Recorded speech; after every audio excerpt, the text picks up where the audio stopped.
Personal training has less to do with the physicality of getting in shape and more to do with a partner or a person purchasing a friend. How do we build a bigger thing without creating more confusion per se, burning ourselves out, getting lost in the messaging, getting our product watered down? I love to say the undesirables. Every gym person, every trainer wants to have a cute young girl or a hot young guy with abs and who's working towards that, right? Or the vanity project. It's not that hard to make a human connection. It's not that hard to be nice. It's not that hard to be kind. Maybe the question isn't what should I build, as Anthony and I talked about. It's who do I actually care enough about to build something for? If you're new here, welcome. I'm excited that you joined us. Every single week, I get to sit down with CEOs, leaders, founders, builders who are doing something really fantastic on the planet. They're building a business that's making a difference in other people's lives. And I get the opportunity to sit down and chat with them and learn how they're doing it, the lessons, the failures, the opportunities, and they're going to leave you and me every single week with some nugget, mini nuggets actually, that you can integrate, implement into your business to do the same thing. So I'm glad you're here. Sit back. Let's get into it. Welcome to the Brand Laboratory. I am your host, Deevo. Excited about today's show in just a little bit of a shift in my normal format. So we're going to start trying to be a little bit more intentional about how we show up at the outset of this show. And the theme for today's episode with my guest, and I'm going to introduce him in a minute. You know, how, as entrepreneurs, how do we build a bigger, I'm just going to leave it at that. How do we build a bigger thing without creating more confusion per se, burning ourselves out, getting lost in the messaging, getting our product watered down? How do we continue to build something bigger, but simultaneously being able to step into the power and the reasoning and the zone of genius with the original reasoning with why we built the business in the first place, right? And I think a lot of times we try to overcomplicate things. We try to add more things on. And what we end up doing is just watering the product down. We lose our customers. I talked about this last week on LinkedIn, did a LinkedIn Live on what Lululemon has done and why they're now suddenly facing an existential crisis for the first time since their creation of their company, because they've added on so many new products and they've gotten completely away from what their bread and butter was, and they're like scrambling and their investors are scrambling and they're trying to figure out like, what do we do? And maybe they don't need to do anything. Maybe that's the model because they're still making a lot of money, but they're concerned that they now have competition in the marketplace and they're trying to like figure out why do they have competition, who can compare against Lululemon. And one of the things that I see when I look at the two companies and the three companies they're now competing against is they have watered down their core products so much. They've become so commercialized that other people saw their model and are now basically mimicking it. And they're like, what do? We have to rework this. And I don't know that you have to rework things. Sometimes it's just going back to keeping it simple, stupid. So we're going to talk to my guest today about what he's doing, what he's building, because he's already done some things. He's already done some cool things. How do we sort of figure that metric out, that simple recipe of building the bigger thing, but staying true to our zone of genius? So I'm Deevo, I'm your host, and what I do is help people figure out who they are, what they do, and what they're building, and how do we actually make that thing work, whether it's scaling, whether it's more revenue, whether it's getting on stages. I'm going to help people bring structure and synthesis to their story and their idea. And so now my guest today, let me talk a little bit about him. And I'm just going to read this because I like to read how I introduce my guest. My guest today is Anthony Moreno. And he runs a boutique personal training business out of Westchester. And he has built a really strong reputation doing it the right way. Consistency, discipline, focus. And he's built a real customer database that appreciate the model that he brings to business. So it's really cool how he's already built the thing, right? But what makes Anthony different and why I was really attracted to him in the first place, and I met him, I believe, on LinkedIn or maybe Instagram, I forget where it was, but what really stood out for me is who he actually chooses to serve. He's very, very specific about his client, right? And that's really important to all of us. So a really fundamental lesson for all entrepreneurs. Who do you serve? And at the end of the day, are they also filling you up? Because the people you work with are the people who are going to add value to your life, right? And so He works with people that a lot of the fitness industry overlooks, at least in my opinion, older clients, people that are dealing with injuries, chronic illness, people who don't necessarily feel comfortable walking into a traditional gym environment. And we all know who those people are. Like, come on, old man, get out of the way. But his market literally is catering to these people, which is really cool because nobody really pays attention, unless it's a nursing home, to that particular market, right? And so his entire philosophy is that fitness isn't a luxury or a vanity project. It is a critical necessity. And I love that. It's something that everyone should be integrating into your life in some preventative, practical way, not something you just chase when things are break, like it's all about proactivity, not versus reactivity. So Anthony, without further ado, welcome to the Brand Laboratory. I'm excited you're here, brother. Thank you, Deevo. Thank you for having me. Yeah. So what did I miss about that resume and that introduction? At the end of the day, what did I not say? What actually matters that to you that's not necessarily on paper in my intro? The only thing I'll say, I think I told you this when we spoke once, is the core message, and I find it corny personally myself. But the whole philosophy, or my philosophy behind my business, is to help develop and empower others. Now, the tagline to that is through fitness, because that's the business I'm in. But, help develop and empower others is the core tagline. Through fitness is how I actually managed to do that. But I think you pretty much summed up. But it's an older aging population, not Yes. just others. It's sort of an aging population. Yes. So your demographic is not necessarily me or somebody super uber fit in the crux of their fitness career. It's somebody who is sort of maybe retiring, aging, but they're just trying to still maintain themselves and be active, and you're helping that market. Yeah, chronic illness, chronic condition, aging population. It sounds awful, but I love to say the undesirables. Because every gym person, every trainer wants to have a cute young girl or a hot young guy with abs and who's working towards that, right? Or the vanity projects. Everybody wants to go towards that. But if you think about it from a business perspective, and it's not untapped. There are people who are dealing with like older population. But if you think about it from a business perspective, who actually has longevity and money? Now, longevity, I'm not trying to be funny here, but like obviously if they're very old, maybe not that long. That's horrible to say, but these clients who are, I would say my demographic is usually 50 plus. My oldest client is 87. My youngest client is, I want to say 30 something, but the mid-range is in the 50s to 60s. Those people, they have money. They have the time. They're not going to want to be here at 5:30 in the morning or at 9 in the evening, that sweet spot in the middle where most gyms die out. And they're concerned about their health. Yes, there is an element of vanity to it, but they are concerned about health, which they're far ahead beyond anyone else who's here for the vanity projects, because that is what is going to create longevity for them and for the business as well. All right. Can I have your permission to be a little bit awkward in my first question then? Hell yeah, let's go. Why don't you say that? Why do you call it boutique personal training? Why don't you say you're specifically working with an audience that's 50 plus or aging or undesirable? Why do you not say that? Right now, as we are? Like on your website, it just says boutique personal training. Why? Well, the website needs to be updated 100%. Like which by the way, I appreciate I don't think it's awkward. I think it's a good question. And the reason why I don't have that is because I haven't updated my website, if I'm being very honest and frank with you. Fair enough. This sort of demographic, I didn't get into training or the physicality of it with the intent of helping the aging population. That was not the original intent. That's kind of how it developed. Originally, I was looking for clients who were looking to exercise not just to look good. And it just so happened that it became aging population or people with illnesses, injuries, and chronic conditions because nobody else would train them. Let me back you up for a second. So originally you were looking for people who, what was the word you said? The people who are looking for longevity or health, trying to better themselves. No, just a few seconds ago you said, I didn't get into this. I got into this sort of by accident. Originally I opened up the gym and you said something. I didn't catch it because it sort of like phrased out. Well, listen, if you're going to ask me to remember things in the moment, my memory's not fantastic. That's why he's focusing on fitness, not memory. All right. Yes.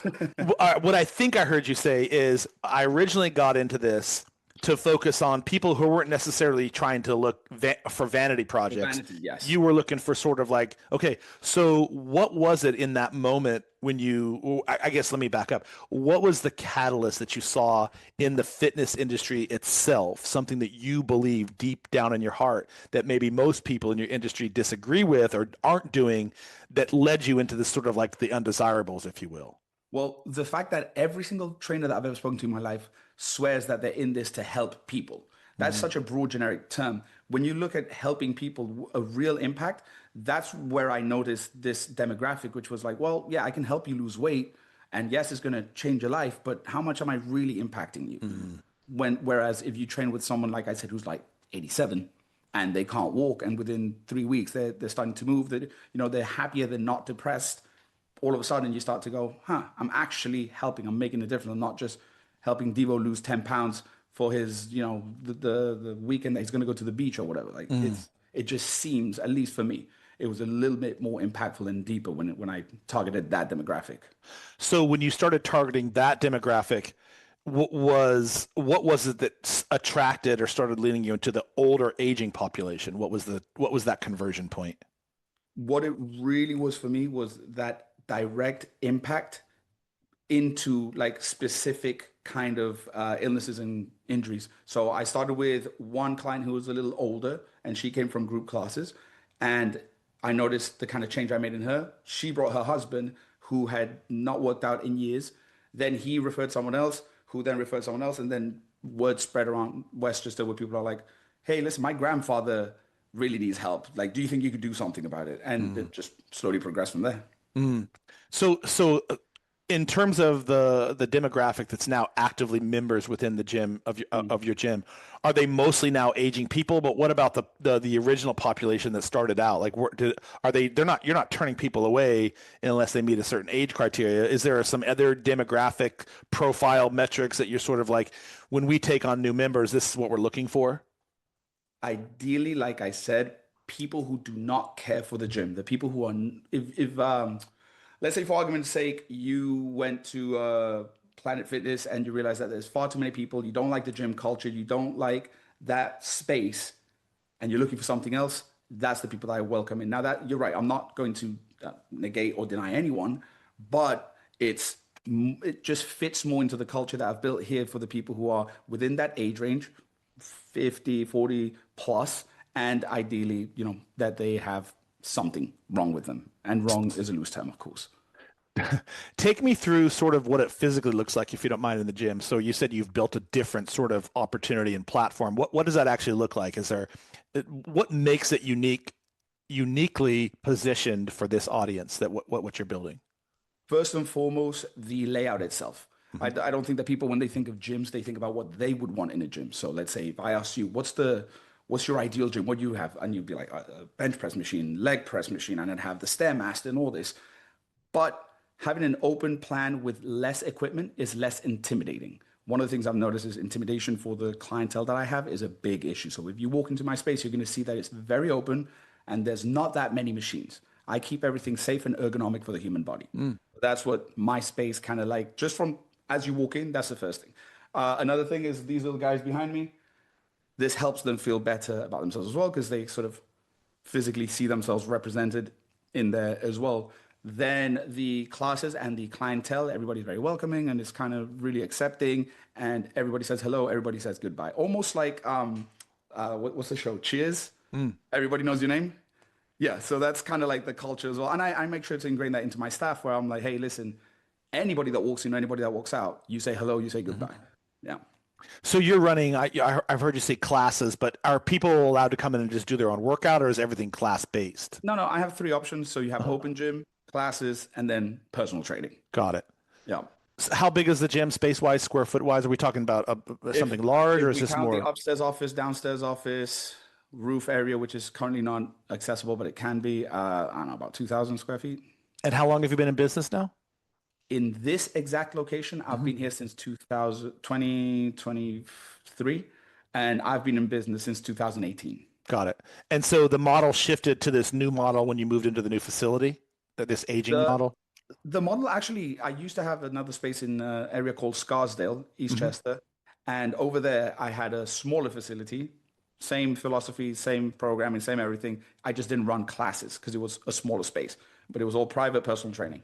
So in terms of what you're now trying to shift into, we've talked about a couple of things. I see you're sort of at sort of like an inflection point, if you will. You're trying to either grow something, express something different. What is it you're trying to build into right now, if you don't mind me asking? So the goal is, even though it's already happened and happening, but I want to fully sort of embrace it, is moving from being the owner and a trainer to purely just owning and slowly transition into helping other people create their own businesses, create their own gyms or their own fitness facilities and move on from there. I currently mentor trainers and a lot of, well, not a lot, a couple of people who open up their own businesses based on these practices of just like keeping it simple and sticking to whatever the client wants and helping out your demographic and identifying that demographic. But now I'm trying to transition into myself, Anthony Moreno coaching. Got it. So it's not so much a franchise, it's more of building a personal brand around you as a consultant and advisor for other people who also want to build something in the fitness industry. Yeah, because I mean, there is franchise potential in this if I really wanted it, but I personally don't see myself wanting to franchise out or anything. This business, this one is called the Fusion House, not Boutique. Boutique is the one that I originally started.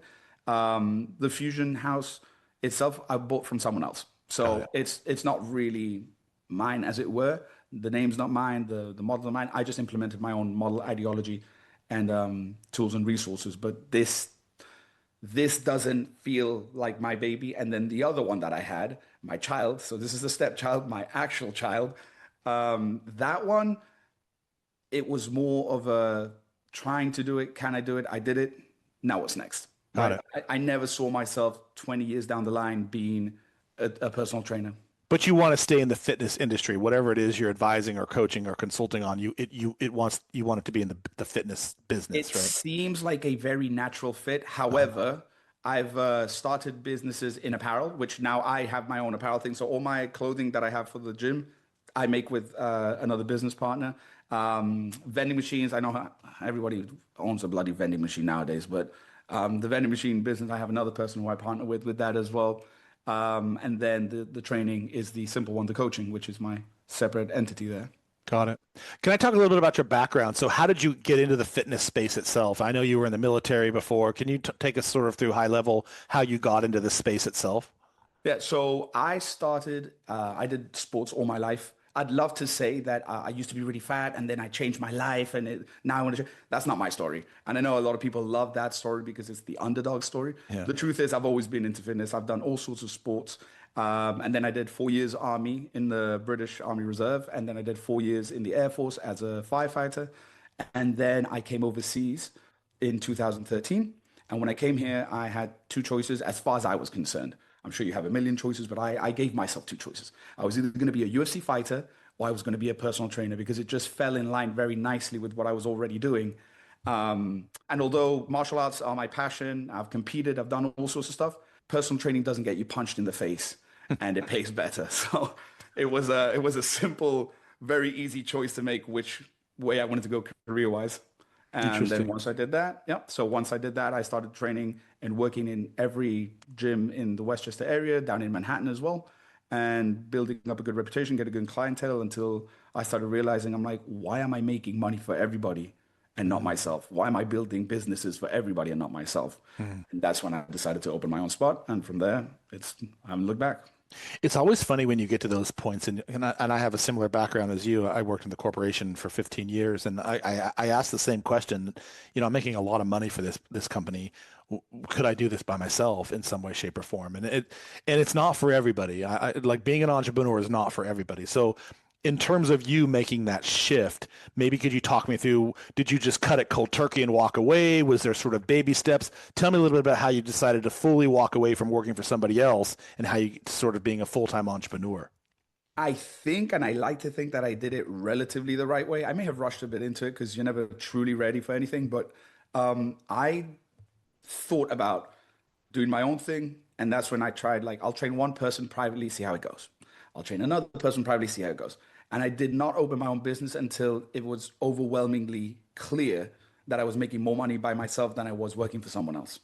So that's kind of how the transition happened. Rather than just cold turkey it took probably a couple of months. And then at that point, I was like, hey, I really need to establish some form of entity to legalize all this because I'm getting money under the table, cash, cash, cash.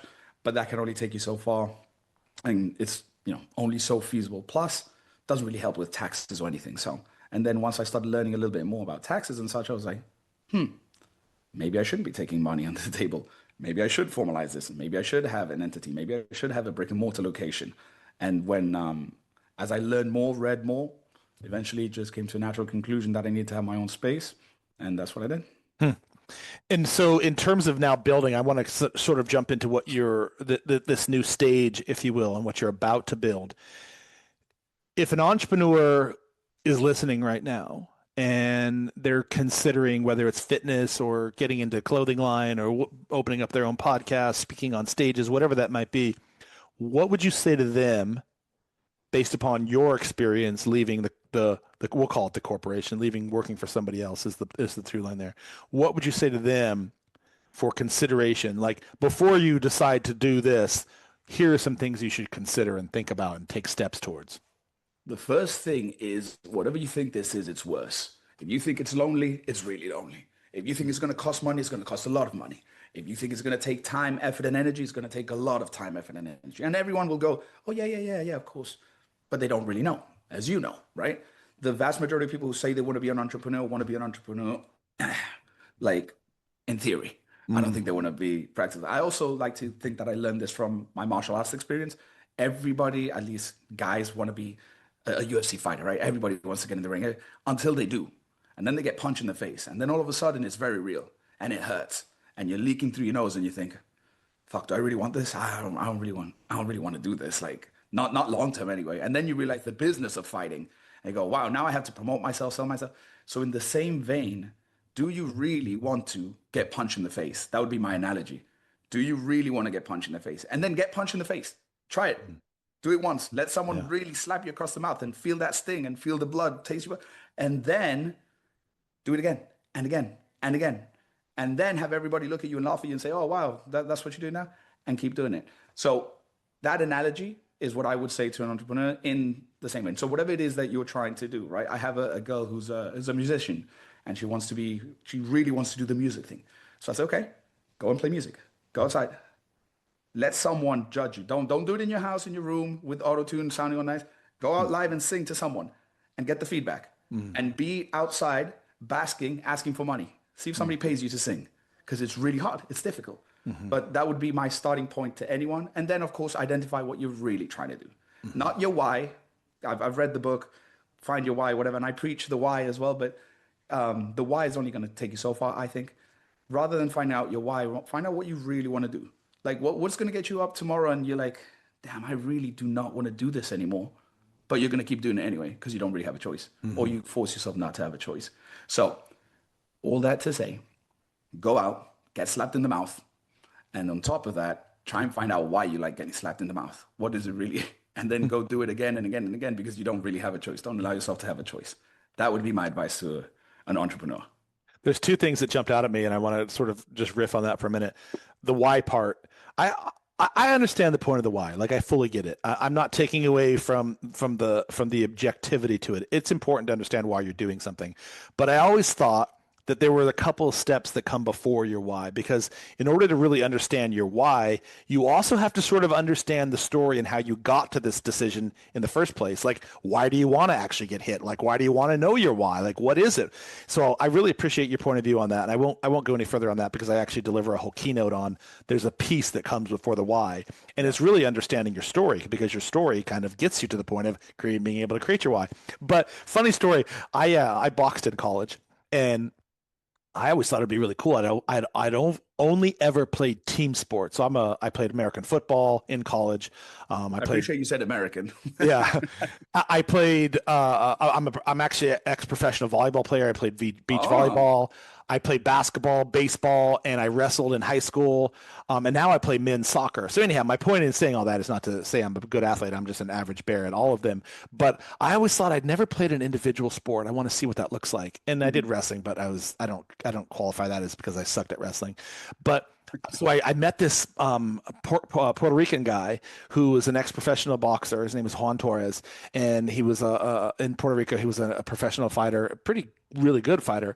Anyway, so he had a local ring down in Hartford, Connecticut, which is where I went to college, and he brought me down to the ring, and so I trained with him for a whole year. I actually did 3 Golden Glove fights, and I walked away from it. You did Golden Gloves? Yeah, 3. I did for 1 whole year. Yeah. I trained this guy for Golden Gloves, and he got, even before I took him to the Golden Gloves, I took him to spa with a 16-year-old. This guy was 30. I took him to spa with a 16-year-old. Got his ass beat. Never went back. Oh, I got a concussion. The doctor says I'm like, exactly. But go on.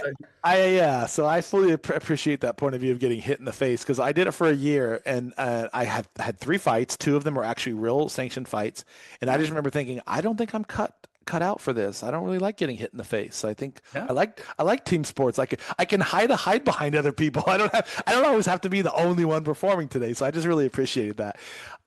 You seem to be very mission driven in the sense of like what you're building, and you seem very purposeful and intentional about it, which is a huge compliment, because a lot of times people are building for the wrong reasons, and I see it all the time because this is who I work with. Right, what you're building, the reason you're building it is not exactly what lights you up at the end of the day, right? So in terms of your aging population and the people that you're demographically serving, was there a specific moment where you sort of felt like what you were building was a little bit more meaningful than just sort of like a gym for people? Yeah, and that's literally, I mentioned one of my clients. I'll say her name. She doesn't mind. Her name is Julie. Julie came to me. She used to go to my classes, and after Julie presented me to her husband, Henry, which, by the way, in my book, Fitness Sucks, I mentioned this story as well. But Julie introduced me to Henry, and Henry was super depressed. And I'll say this because he will happily say it as well. He was super depressed. He didn't work out. He has Sjogren's disease, osteoporosis, osteopenia, osteoarthritis. He has now he has 2 replacements on his knees, a lower back issue, and a shoulder impingement at the time. So this guy was bad. And I remember we were having a Christmas party, and Julie's like, hey, this is my husband, Henry. I'm like, oh, Henry, how are you? And he half stood up, gave me a handshake, sat down. And he's like, oh, Anthony, I heard, thank you so much with Julie and da-da-da-da. He's like, do you deal with older people? And I'm like, I mean, yeah, I can, right? Because at the time, that wasn't really my focus. I'm like, but yeah. And he's like, I used to play basketball. Do you think you could help me? I'm like, well, what are you trying to achieve? And he's like, honestly, I mean, I know this is wishful thinking. I'm already 72, but I'd love to play basketball again. And I was like, I mean, what are you doing towards that now? Oh, I'm too old. I don't do nothing. I said, well, you're never too old to anything. Like you're going to get old regardless. So what are you doing towards it? He's like, I know. I never really thought about it. My physical therapist told me my exercises, and then that's it. And I haven't really done anything. So I'm like, okay, well, would you like to try something? He's like, well, what can we do? I'm like, let's schedule a session, right? Good sales pitch on my behalf. But come get punched in the face. Yeah. The first step is I'm going to slap you across your mouth. Yeah. That moment there kind of made me think like, maybe I should be focusing more on this type of person, because even that small interaction there, even though this was a Christmas party and I was, bombarded with 1,000 different things I had to do that night, I was like, I really want to help this guy. Like now I've made it my bloody mission to help this guy play basketball. Is he playing basketball? No. But eventually I did take him out, and I've taken him out a couple of times. When the weather gets good, we go and shoot some hoops and stuff. He can't dunk, but he can definitely shoot some hoops, and I'll break his ankles a couple of times. But that kind of, if I really, really look back on it, that moment right there was like, okay, yeah, this is pretty cool. I want to help people like this. It seems like a very underserved demographic. Why do you think that it is? Why do you think other fitness trainers and fitness models shy away from it so much? It's not sexy. It doesn't sell. Well, I mean, it sells. There's money in it. Why are we not putting up better, more, better funded nursing homes? Why are so many people past the age of 60 severely depressed? And I mean depressed. I'm talking about, you talk to them and they're ready to die. I mean, I get why, all your friends are gone, blah, blah, blah, family doesn't give it. Why do we not really pay attention to grandma and grandpa? I mean, the point of this conversation is not to, start a fund for the elderly. But from a business perspective, it's a very underserved and under-targeted market that I think has huge potential, like for anything. So what I hear you saying, just out of for shits and giggles, is that you're tapping into sort of an emotional need more than you are a fitness need for these individuals. What do these clients actually need emotionally that maybe most people, most trainers, most gyms are actually missing that you're tapping into? Well, Deevo, I'm going to tell you something that this gentleman who came to give a speech when I was doing a seminar for my trainers one time told me, which really hurt me in the moment. But then I realized the truth in what he was saying. Personal training specifically, okay, not just group class and not, but let's just talk about personal training for a quick second. Personal training has less to do with the physicality of getting in shape and more to do with a partner or a person purchasing a friend. It sounds really demeaning if you think about it from a personal training standpoint or from a business standpoint. It's like, what do you mean you're paying for a friend? I'm just an expensive friend. Like, it doesn't really give me a lot of credit in anything that I do. But the truth is that anything to do with your physicality, anything to do with training, fitness, is more emotional and psychological than it is physical. And I strongly believe that. And there's evidence to support that as well. But what's missing in the elderly, but in most people as well, is companionship, friendship, and human connection, which is why personal training, you really have to focus on the personal and less on the training. You have to be a good trainer. You have to know what you do. But if you think about why somebody exercises, why somebody wants to change their bodies, why somebody does anything at all, it usually has to do with emotional and psychological. Because if you are very confident in your physique, in how you look and how you present yourself, do you really have to go change? Not really. You can maintain, but you don't have to change. Which, without going off topic too much, is what upsets me about GLP-1s and the common trend of that. But let's not go into that conversation for another time. For you and me, we can talk about that. Yeah, don't get me started down with permission for rabbit holes, man. That's the wrong thing to do for me.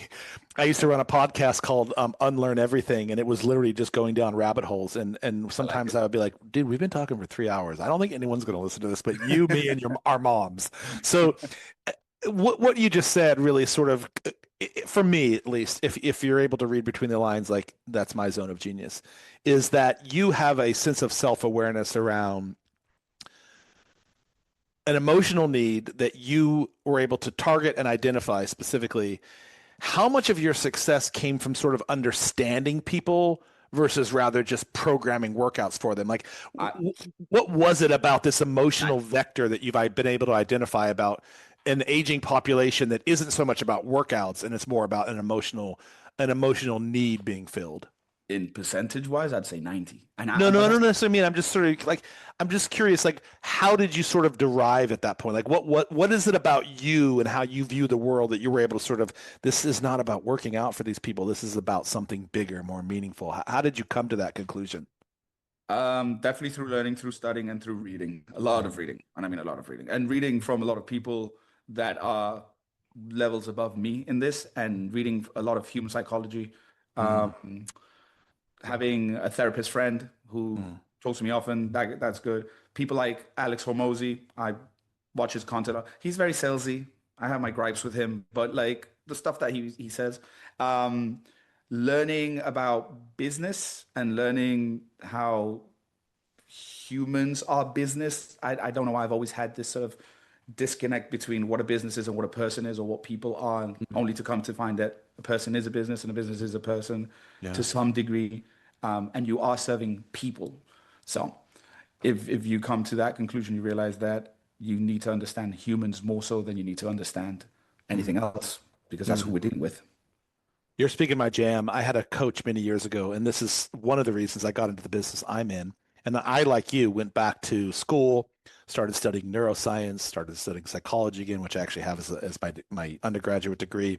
I started studying sort of all these different ways that humans interact with each other, and like motivation and buying patterns and customer journey and all these things. And I had a coach many years ago. It was one of my first coaches I'd ever hired. And she literally said to me, and I've told this story before, it's not original, but she literally said to me that I have to separate my personal and my professional, that they should operate in individual silos. And I couldn't disagree more. I was like, especially on an entrepreneurial level, when people buy from us, they're not necessarily buying my product.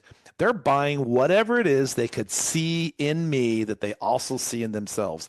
Some emotional bond, some connection, some story, something that was relatable to them, contextual for them. And they sort of like, I could actually trust this guy. I could actually know, like, and trust this guy. I could sing her campfire, kumbaya songs with him, whatever it is. And so I couldn't have disagreed with her more. And you just basically said the same thing.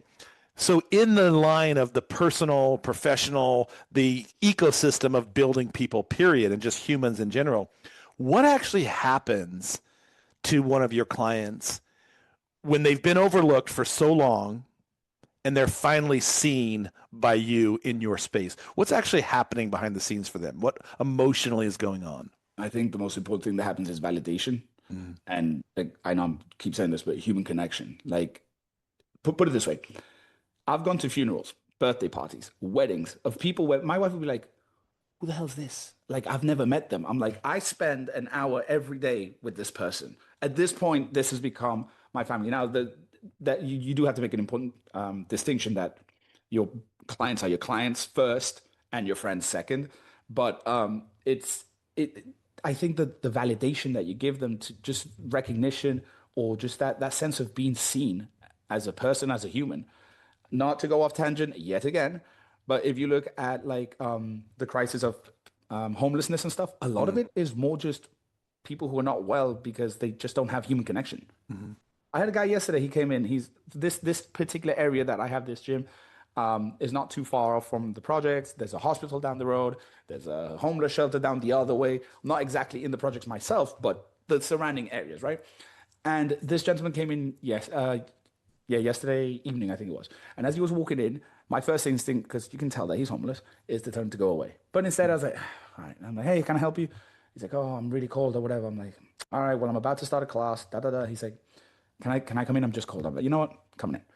Have him sit down, give him a little cup of coffee, give him a little protein shake, whatever, and then send him on his way.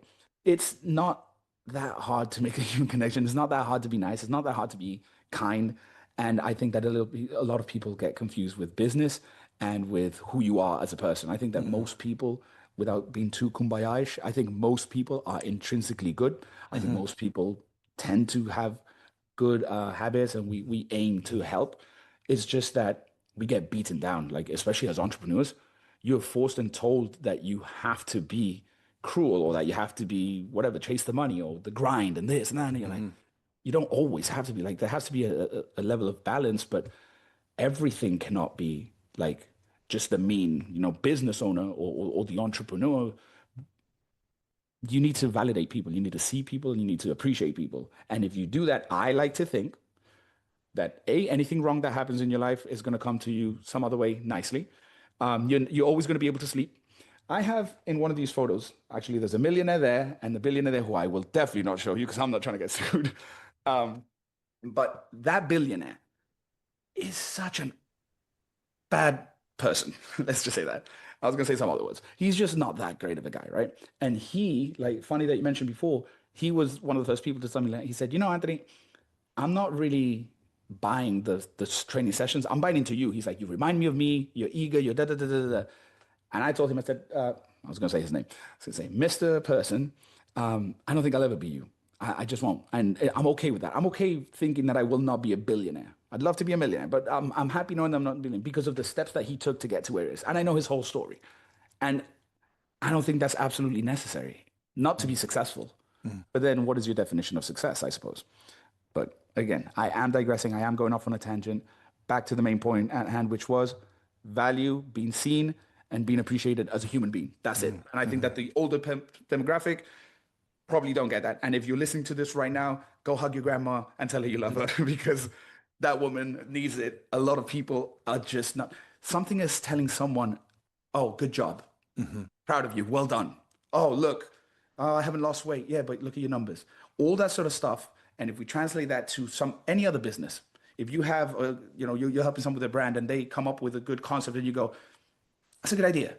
Because as entrepreneurs, nobody's telling us, good job, well done, I'm proud of you, especially after a certain age.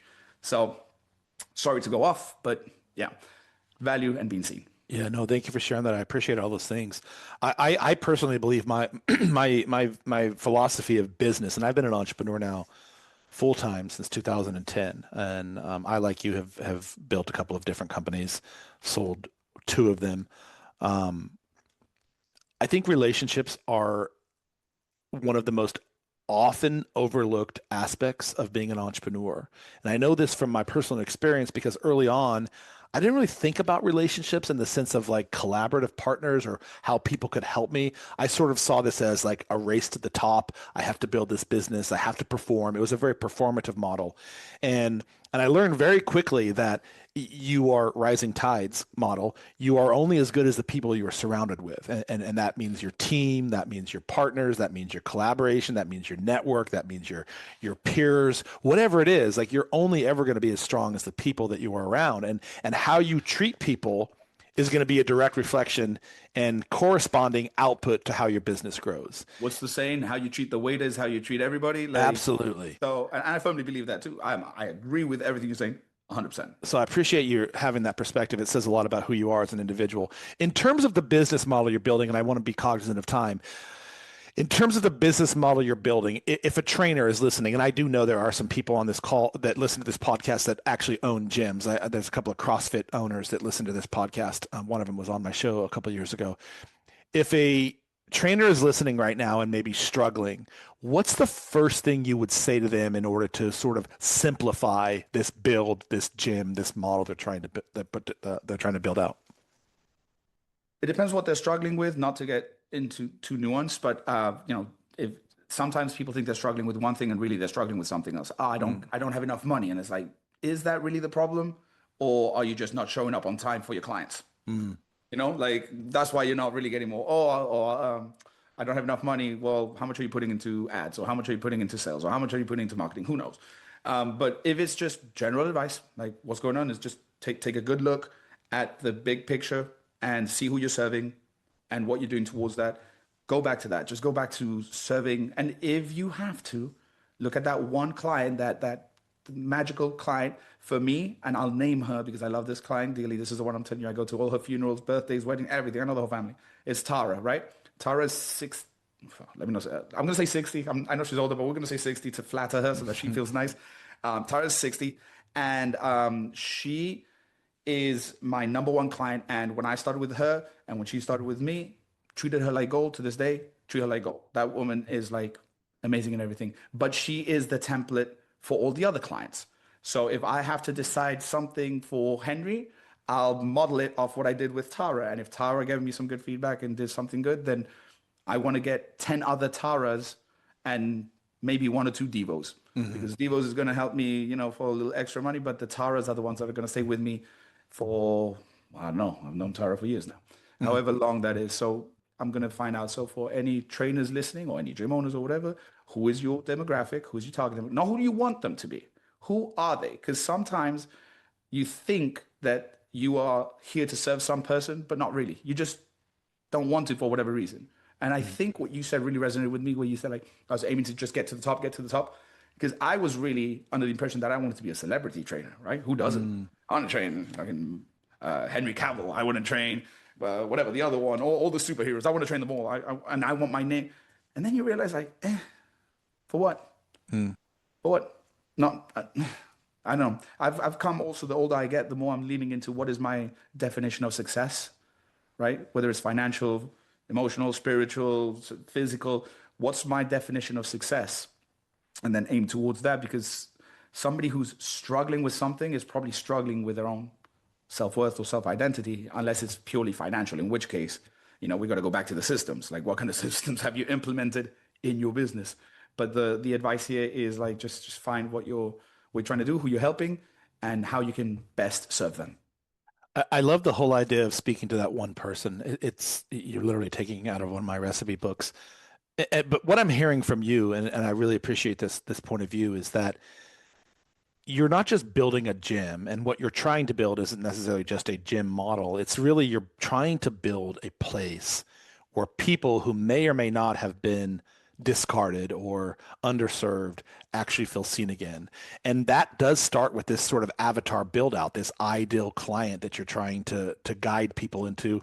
And in this new venture that you're trying to step into, you're going to teach trainers, fitness enthusiasts, whatever it is, gyms, how to properly identify this individual. Is that sort of part of what the model is? Yeah.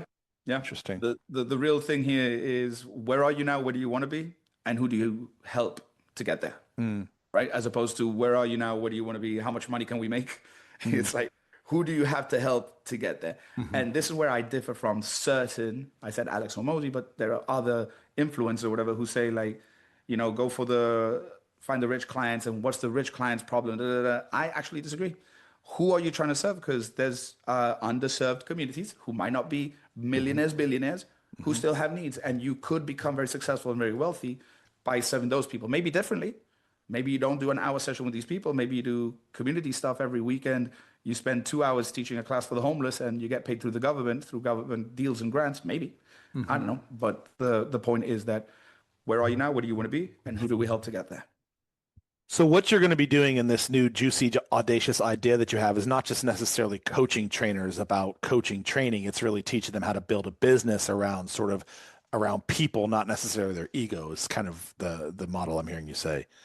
You have summarized it better than I could. Well, that's what I do, man. Oh. This is what I do at the end of the day, is helping you with your messaging and your platform. So I should be able to handle that. In terms of let me ask this. In terms of fast forwarding yourself 2 years from now, what do you actually, because we talked about what do you want to be known for, what is it you actually want to be known and sort of viewed as in 2 years from now? Ideally, and this is a little bit of an ego thing, but I do want to be known as an author. That's my main goal right now. And the reason why I want to be known as an author partly is for my ego, is because I've always wanted to be an author, and one of my brothers is an author, and I look up to him a lot. So I've always wanted to aspire to that. Probably because of my lack of scholastic achievements. I'm not academia, right? I don't have a college degree. I didn't go to college, actually. Like I said, I went Army and Air Force. So I want to kind of expand on that. And then ideally, keep this as is and dive off into the whole coaching thing, talks, meetings, or just having a bigger impact on people in the fitness industry and other. Yeah, if I was advising with you and working with you, you need a personal brand around you. You're a magnanimous, magnetic personality. You have a very unique. Stop it, you little flatterer. No, you have a unique personality and how the world operates. So it's really important to sort of if you want to, if I may be so bold as to say, if you want to expand that side of your life, which it sounds like you do, books, stages, podcasts, whatever it is, it really all starts with centering around a personal brand of Anthony Moreno. So yeah. And we can talk about that later. In terms of, and I'm getting towards the end of my questioning, do you think that, I'm always curious about this sort of question. How do I want to say this? Do you think that your success came from choosing this underserved niche, or was it more from choosing the people that you actually realized you cared most about? Arguably, why not both? Why must I choose one or the other? But if I had to say more so, probably from helping the underserved people. Because it's not just elderly. I know we're focusing on that in the terms of this conversation. But I do also like to have this space as a very welcoming. I have a lot of minority people, a lot of Spanish-speaking people that can't go to other gyms or to other franchises because primarily English-speaking. I have LGBTQ plus community as well, because some of those people just don't like the gym culture, the stereotypical mentality in those spaces.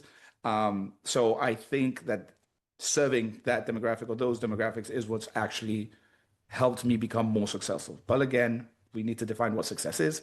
But yeah. Yeah, it's interesting. I'm thinking about my own gym right now. I work out at a local YMCA, and YMCA's here in North Carolina are really bougie and a big deal. I didn't realize it because yeah, the YMCA's in San Diego, where I'm actually from, are not at all. No, New York is I mean, they're not horrible, but they're not fantastic. Yeah, that's how San Diego sounds. But here in Charlotte, they're like a big deal. Anyway, I was actually thinking about this the other day because they just started introducing these new machines that sort of track your progress, and you give it your biometrics, your name and Yeah, your age, and then it sort of like builds upon and it like kind of does the one program right for there. you. Yep. Sorry. I said I have one right there, right Oh in front yeah, of cool. So I noticed that I was literally sitting on the treadmill doing my daily 30-minute walk before I step into the gym. And I noticed I counted out there was maybe 20 or so people using these machines, and 18 of them at least, let's say my numbers might be off, were all probably 60 years and older, I would say. So there's clearly a market for it. Like there's people who still want to stay active and have mobility, and but you're sort of Statistically, it's going up. It's going up. yeah. More people are more. How? You don't mind me asking? How old are you? I just turned 50. No, the fuck. Sorry, no, you didn't. Yeah, man. Did you really? Yeah. Okay. Do you remember 50 in the 80s? Do you remember what the stereotype for the Golden Girls? Do you remember the Golden Yeah, Girls? yeah. Yeah. Jazzercise. How many people look like the I'm Golden actually, Girls? it's so funny. Sorry to interrupt. I'm actually having this conversation yesterday with this woman I just met.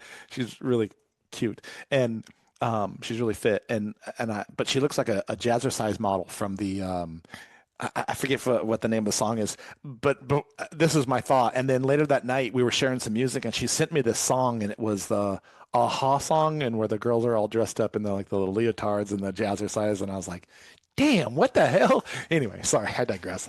But get your head out of the gutter, Deevo. Back to the show. That's a look. That's the kind of woman everybody wants. At least they did. Well, I found one. Keep going.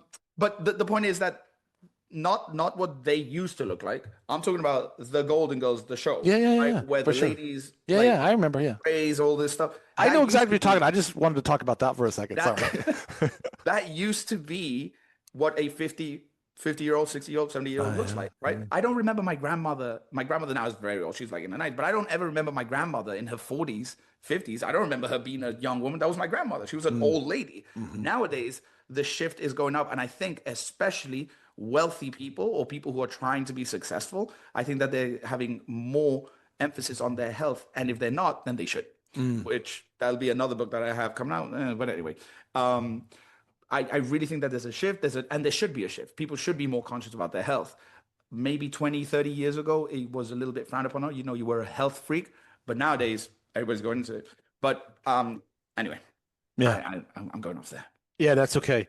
We're coming to the end of the show. So there's a lot of things that you shared with me today. And I think what I appreciate most about the conversation, if I may sort of riff for a second, is that on the surface, it sounds like you built a gym for a very specific demographic, and you did. We just asked that question, is it niche or personality?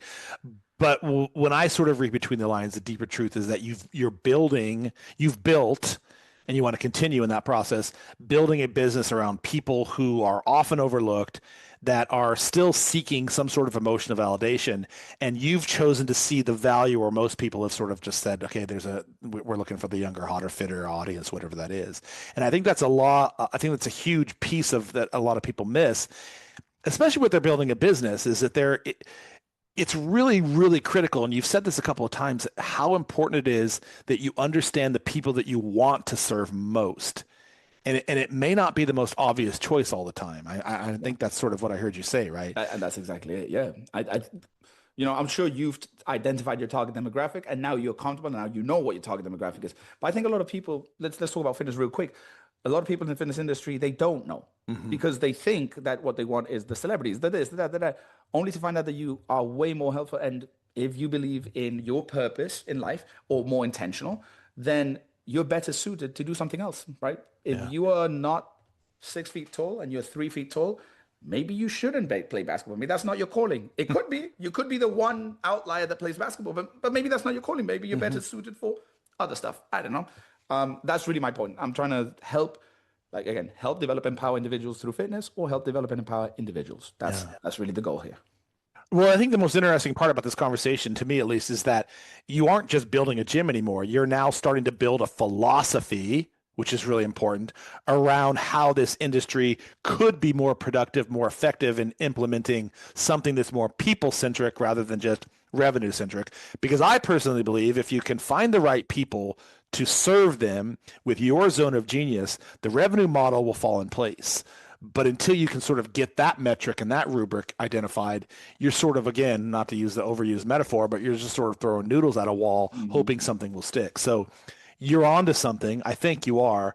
You feel that, you love that, and you're sort of like killing two birds with one stone. So if people did want to connect with you, you're on social media. What's the best way to find you? Well, now it's Anthony Coaching, Anthony Moreno Coaching. That's on Instagram, and TikTok and Facebook. If not, the Fusion House, same. Google it. It's infofusionhouse@gmail.com or info@boutiquepersonaltraining.com. That's the email to getting in touch with me.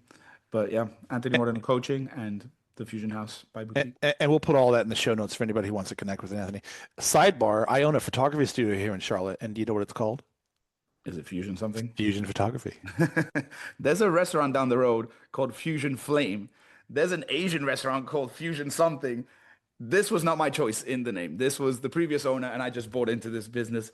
But it's okay. It works so far. Interestingly enough, and then I'll let you go.